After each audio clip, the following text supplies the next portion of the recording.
आंदोलन 1-2 दिवसानं चालू होते किंवा कुठं करायचं तर आपले गोविंदराव म्हणले की मुरडा अकोला. मला प्रश्न पडला मुरडा अकोलाच का? तर मी लहानपणापासून ऐकत आलो होतो की मुरडा अकोल्याला भूत काढणारे माणसं आहेत. मुरडा अकोल्याला मी लहानपणी ऐकायचं की भूत लागले की भूत काढते तिथं मुरडा अकोल्याला. आमच्यातले बी तांदूळ येऊन बरेच जण आणायचे, नीट करून न्यायचे. मग पहिला कदाचित ही सरकारच्या मानगुटीवर जे भूत बसलंय सत्तेचं, ही काढण्यासाठी इथं आंदोलन घेतलं की काय, ही माझ्या मनात म्हणजे प्रबळ भावना झाली की इथले शेतकरी म्हणजे पुढल्या काळामध्ये जर सत्ताधाऱ्याच्या मानगुटीवरचा जर भूत नसेल उतरत आणि शेतकऱ्याची बाजू जर मिळत नसतील तर इथले शेतकरी 100% इथून आंदोलनच होणार आणि इथले शेतकरी मानगुटीवरचं भूत काढल्याशिवाय सोडणारच नाही.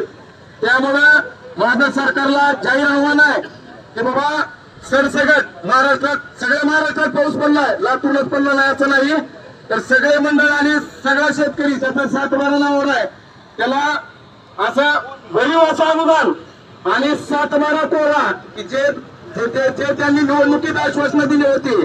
तर आता त्यांनी नाही जरी कोरा केला 7-12 तर मी एक शेतकऱ्याचा मुलगा म्हणून सांगतो, आम्ही तर नाहीच नाही, आमचा बापदादा सुद्धा तुमचं 4 आणि 10 पैसे सुद्धा कर्ज भरणार नाही, कारण आमची ती परिस्थिती राहिलेली नाही. आणि इथून पुढे शासनानं शेतकऱ्याची बाजू धरा. तुमचे जे काही तुमच्या शासनातील शेतकरी समजा आमचे हे झालेले आहेत, काल परवाच आपले शेतकरी मंत्री कृषी मंत्री हे एका शेतकरी पुत्रामध्ये मुळे झालेले आहेत, त्याचे आंदोलक आम्हीच आहोत. आमच्याच आंदोलनाला यश मिळाल्यामुळे त्यांचं ते पद गेलेलं आहे, ते पहिल्या यांचं फोकट यांचं. आता तुम्हाला संधी मिळाली आहे की शेतकऱ्याला कुठेतरी न्याय देण्याची संधी मिळाली. आणि विशेष म्हणजे आपल्या ह्याचे पालकमंत्री हे स्वतः आपले छत्रपती घराण्यातले शिवाजी महाराजांचं असं पूर्वीचं सांगतात इतिहास आम्ही ऐकलाय की शेतकऱ्याच्या बाजीच्या देताना सुद्धा हात लागता कामा नाही, त्याचं नुकसान होता कामा नाही. तर